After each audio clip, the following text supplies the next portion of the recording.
that's a big part of astrology, is that there really is no good or bad, it's just energy.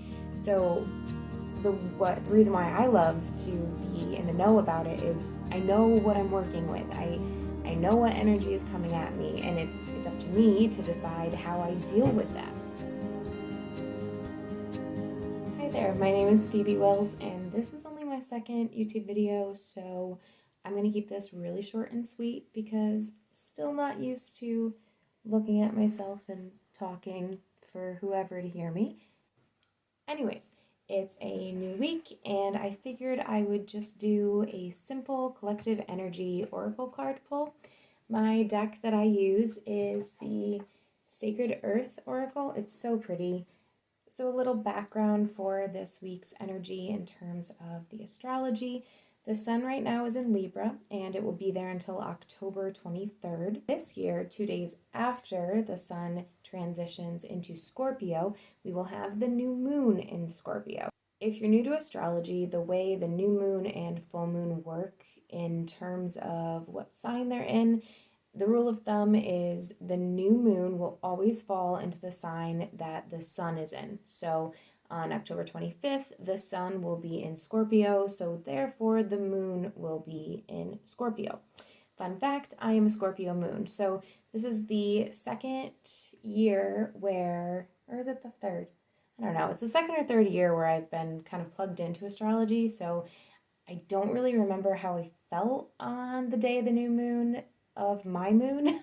So we'll see. And I'm sure I will talk about it because I just clearly love to talk. So today, tomorrow, we are right in the middle of that time period between the full moon and the new moon. So that midpoint is always a nice check-in, because when the full moon comes around, the things that you're dealing with in your life are illuminated. Shadows are kind of forced to be looked at, and manifestations that we've been working on tend to arrive around the full moon. But in that transition from the glowing, beautiful light of the full moon to the vast darkness of the moonless, quote unquote, sky of the new moon, it's a really interesting time to kind of see the effects of the manifestations and the illumination of what you discovered a week previous, and then what you want to work on to set those intentions on the new moon in a week's time. So right now, maybe just take a little check-in inventory of what's going on in your life, and take out that pen and paper and jot down your thoughts to kind of solidify what's going on in your head, and just get them out on paper so you can kind of see your thoughts more clearly. I also just realized I keep looking to the left of my phone, but the camera's on the right, so it's just gonna look super weird, but oh well. We also have the sun squaring Pluto on Wednesday. The astrologer I follow, Adam Ellenboss, he's on Nightlight Astrology. That's the name of his channel. He's really, really awesome. He's on YouTube. But he did a whole video today on the 5 themes to look out for during this transit. He is way, way, way more experienced than I am in all things astrology. I am such a newbie, and honestly, these videos are kind of my way of staying on track with my study of astrology, because I really find it beneficial and helpful in my life, and I want to learn more, but I also can't really afford to take a full class right now, so I have to do a lot of self-study. And I don't know, these videos, I'm kind of looking at them as like a test for me to test my knowledge and just get that base knowledge of astrology out into the internet world of reality. So on Wednesday, the sun squares Pluto. The way squares work means that it's literally forming a right angle. So the sun always amplifies whatever it comes into connection with. So in this case, when the sun is in Libra, Pluto is in Capricorn. So there's a lot of tension between those two.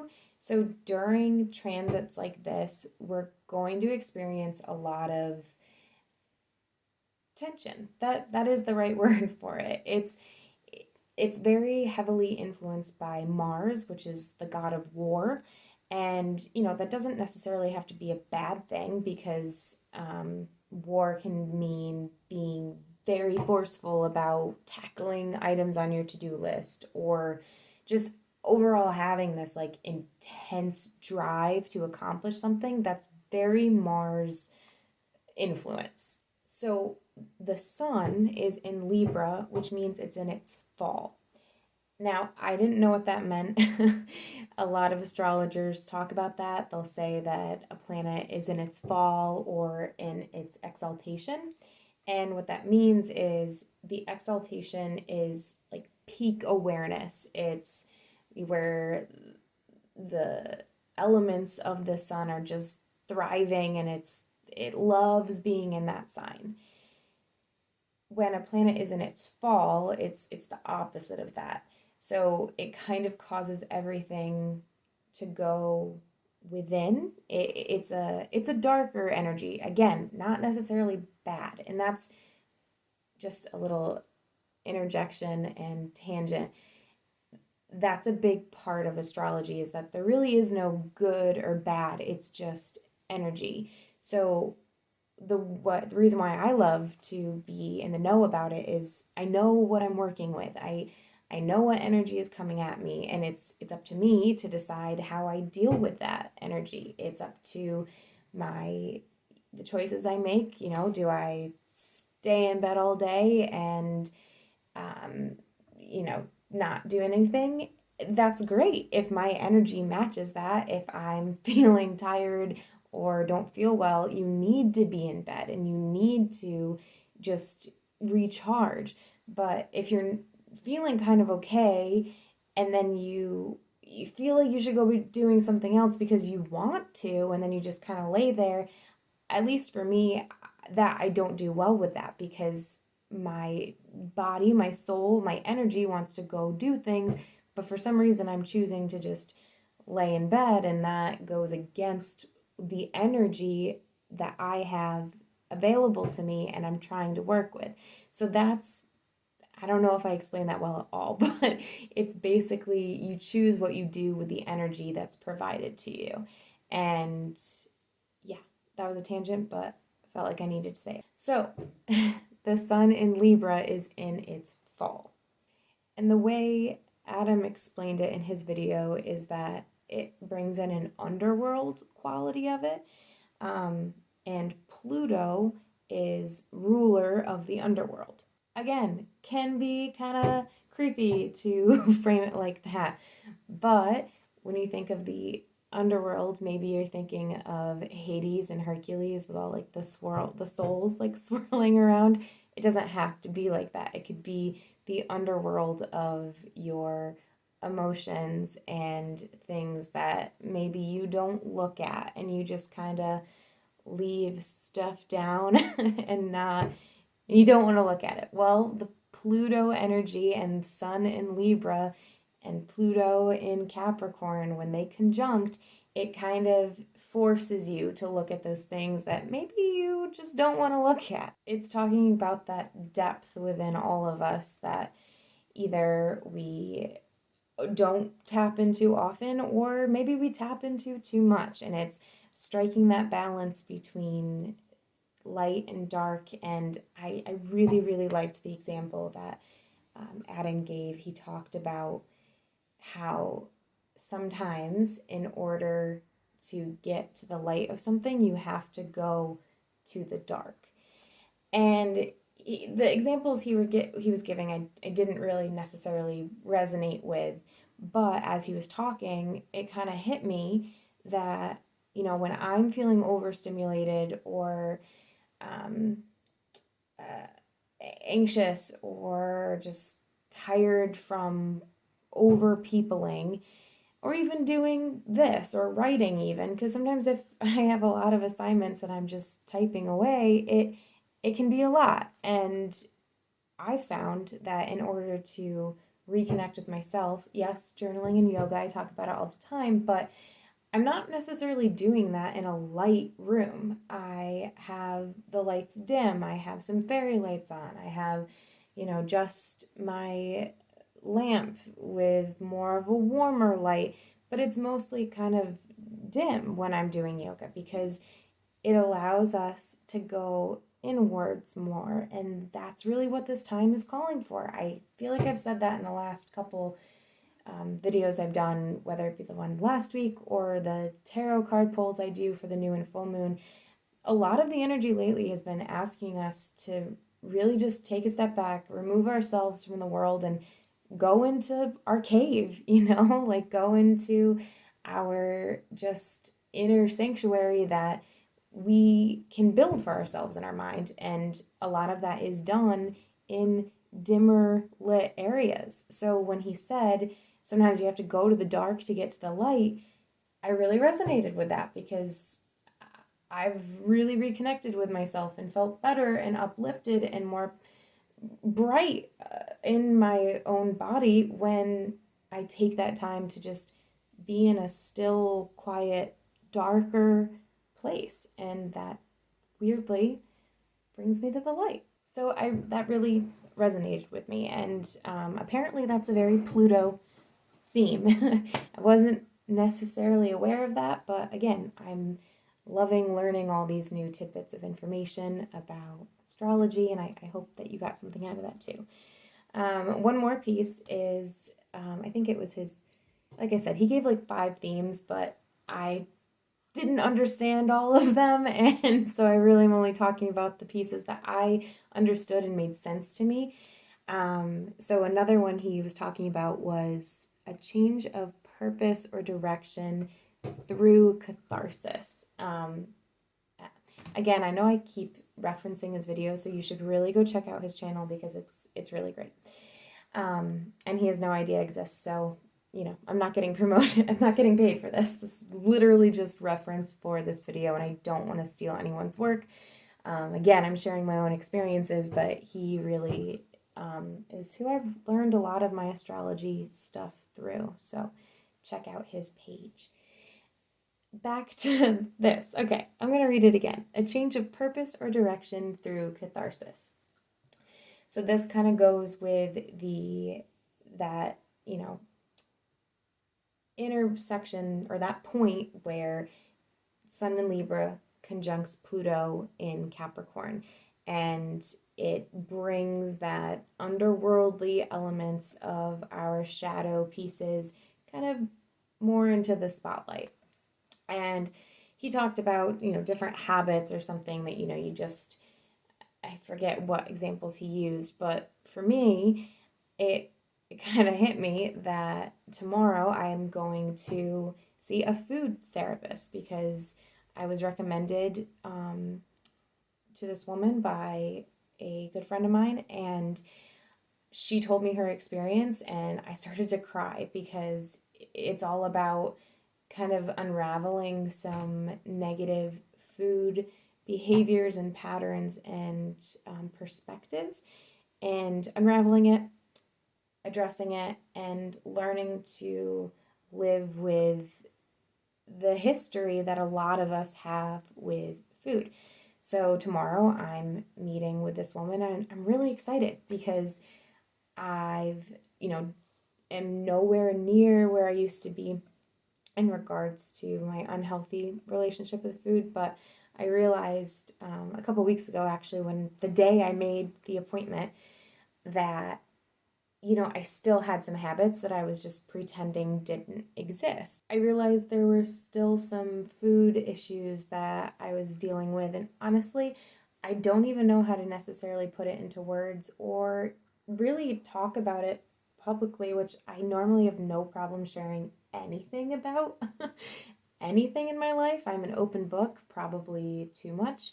But food issues and being open about different unhealthy habits and mental thought processes that run through my brain sometimes.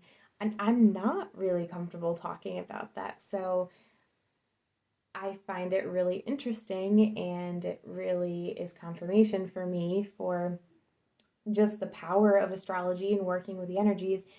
I didn't necessarily know when I made the appointment that it would literally fall like right when all of these themes are being highlighted and are felt on a massive scale. I had no idea, but it's exactly what is going on in the air right now. So hopefully that means that I am going to move into a new point of my life when it comes to my relationship with food, because I'm going through this catharsis with it. So that'll be interesting. And I'm excited to see how that goes.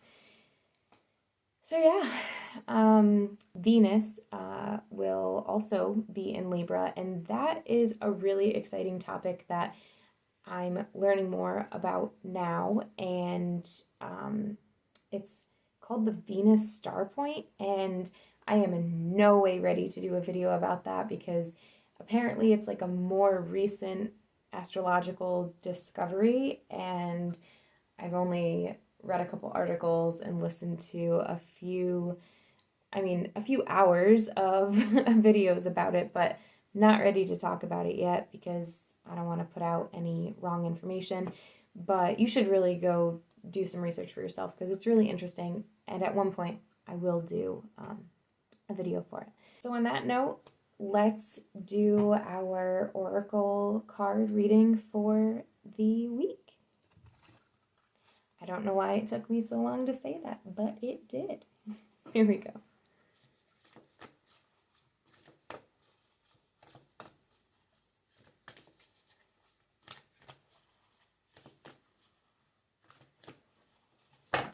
Okay. All right, we have potential. And I think it's going to be backwards. Yeah, it's backwards. I'm sorry, but it's really pretty.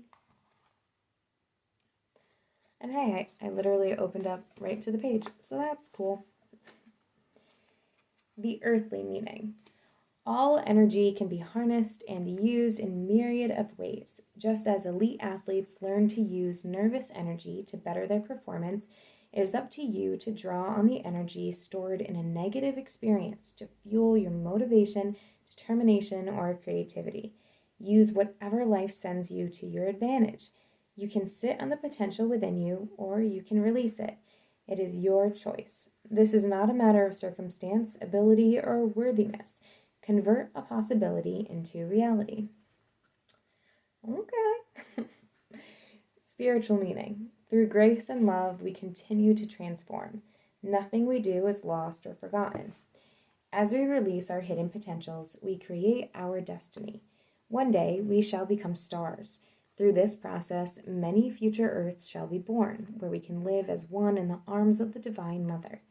The ground you walk on, the rain that falls, her love is stored in everything. And the insight. Energy cannot be created or destroyed. It cannot appear from nowhere, nor can it disappear. All objects contain stored energy. This energy is measured in terms of its capacity or potential. Coal has the capacity to create heat. A stationary rock could roll downhill at a certain speed for a certain distance. The energy in running water has the potential to charge batteries.